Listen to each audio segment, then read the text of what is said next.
Now in game 2 between Roflan and Akin, we've got an absolutely mad build here. Double junk. That's right, double rocket junk up in the sky for Cathay against Khorne. Very interesting choice for sure. They're going to be protected up in the sky by a couple of units of crowmen, including the Regiment of Renown. We've also got the Righteous Lances of Wei Jin, and then just Peasant Long Spears along with some bombs and shotguns.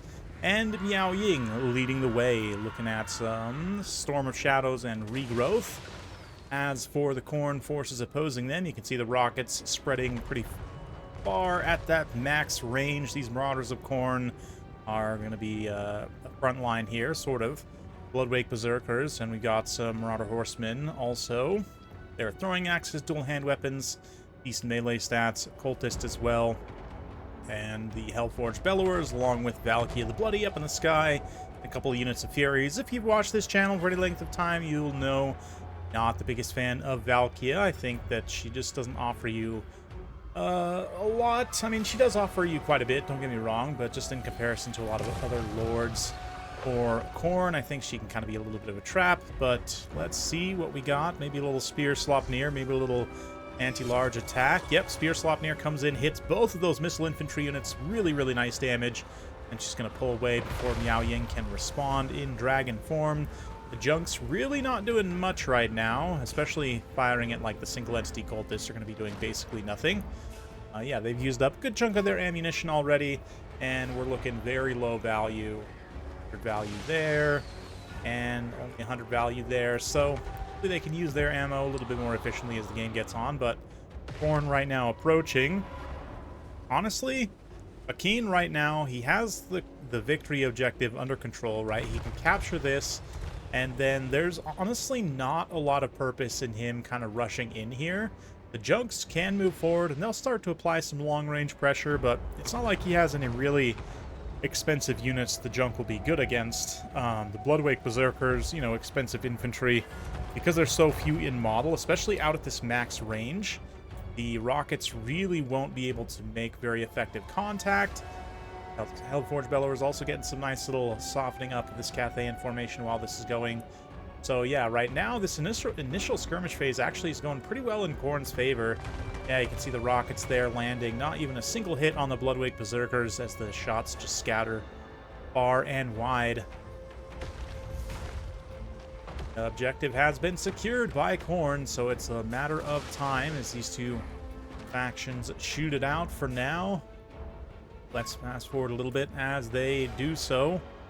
Yeah, Miao Ying gonna pressure the Hellforged Bellowers, not allow them to just necessarily fire for free in here, but they are still gonna fire, get some nice damage. Another Spear Slop Near. Doesn't do nearly as much damage as the first one did, but Khorne now approaching. Yeah, and I really think that they really should just hang back, capitalize on that conquest objective as much as possible, and try and not necessarily move into where the rockets are going to be effective, right? If you can basically just neutralize the Junks by wasting all of their ammo, that's also one way of dealing with them, right? Potentially. And granted, the little rifle guys on the side, do they actually technically have infinite ammo? I'm not sure.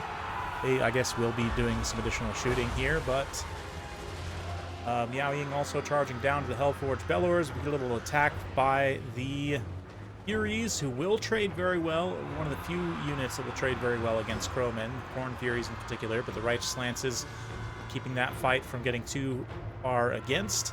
Cathay, Valkia just reenacting the trailer, except instead of her getting beat up by Chaos, it's getting beat up by Crowmen. Pop that Demon Shield and try and move in, get something done. The Furies also move in. The Junk, because of the amount of HP it has, can hold out no problem. Little rifle guys are shooting off the side. Righteous Lances of Wei Jin charge on in to dispatch the Furies in very short order. The Furies do try and drop down to the ground, maybe bout off those Grenadiers, but yeah, Khorne closed the distance. Again, still got that conquest objective sitting there, but now they're going to be subjected to the rockets at close range, which will do a lot more damage, be a lot more effective, shooting basically point blank. The rockets spread a lot less. Throwing axes doing some damage there to the Junk. But yeah, they're also getting some protection from the trees there. Nothing too crazy. Hellforged Bellowers unfortunately go down. That's a pretty big loss for Khorne in terms of value. That anti-infantry would have been nice as well. late game to try and grind through some of this stuff, but Miao Ying moving in to try and potentially finish off Valkia here, maybe. It's got a lot more HP, obviously, a lot more weapon strength, and just better stats. Even though Valkia is anti-large, she still has less than 500 weapon strength, which for a Khorne Lord just feels bad, honestly. Less than 500 weapon strength is a pretty shameful display for any Khorne Lord. Maybe that's one way they could buff Valkia, is give her some extra weapon strength. But right now, just getting absolutely bullied by Miao Ying. No chance for her to stand and fight in this combat. Meanwhile, Bloodwake Berserkers are going to get in there and start absolutely messing everything up. Short of getting blasted by rockets, there's not a lot here that can actually kill them. Oh yeah, Lady Lu Bu, Tao Yan the Merciless also mixed in here. She's going to be doing some damage to them, but especially as she kind of dives into the center of the unit. Where'd she go? There somewhere. She's going to be getting surrounded and taking a lot of hits. Oh, wow. Wow, she just skewers one and swings him around. Quite impressive to swing around a big Khorne brute like that. But the rockets are starting to run out of ammunition. Both the junks getting quite low. Miao Ying back in human form. Oh, wow. That was a nasty rocket hit right there, though. Just did massive damage to the Bloodwake Berserkers. Yeah, this junk is feasting value, basically paying for itself by just parking itself right on top of the Bloodwake Berserkers. Granted, you should say more accurately, the Bloodwake Berserkers basically rammed underneath them, which is, again, I do think Khorne would have been much better served to just hang back and try and exhaust the ammo of the Sky Junks at long range. It was a little bit tough. They didn't have a fast response unit on the ground to mirror Miao Ying and be able to protect the Hellforge Bellowers a little bit better.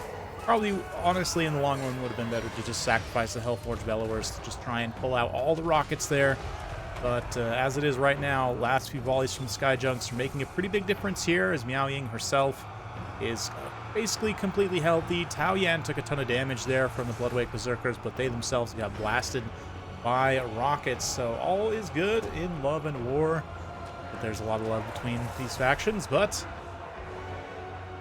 let's see, we're going to be seeing regrowth. Yeah, despite the fact that the junk is basically out of ammo, I mean, I guess if Valkia wants to keep attacking it, they can just use it as a tank here. Roflan gives it a nice heal and pops it up on HP. Demon Shield from Valkia as she continues to try and fight the rockets. Wow, I never noticed it has like a little reload animation there. I guess makes sense. If there's dudes in there, they're like pulling it back in, refilling it, and sticking it back out, right? But anyway, never noticed that before. Learn something new every day. The cultists, now his turn to get bullied by Miao Ying as the Righteous Lances get a surround on Valkia, and that will be the game and the series. Absolutely wild one. Roflan's able to take that 2-0 over Khorne, and credit to Khorne, played very well on both games. Again, I think his biggest blunder here was even just attacking. I think he probably could have stood back a little bit longer, wasted some more ammo off the junks. Granted, it still is going to be tough. Valkia against Miao Ying. It's just, actually in the head-to-head, Valkia gets a little bit more value. Granted, the Spear Slopneers probably helped contribute a little bit to that, but yeah, Miao Ying just absolutely bullying the Khorne single entities. Tao Yan not necessarily doing that as much, but helping to hold the front line certainly is something. And then, yeah, both the Sky Junks, one of them 2235. This is the one that wrecked the Bloodwake Berserkers. Absolutely excellent. The other one also 1824 on them. Almost 20,000 damage dealt in total. Able to just clear through lots of Marauders.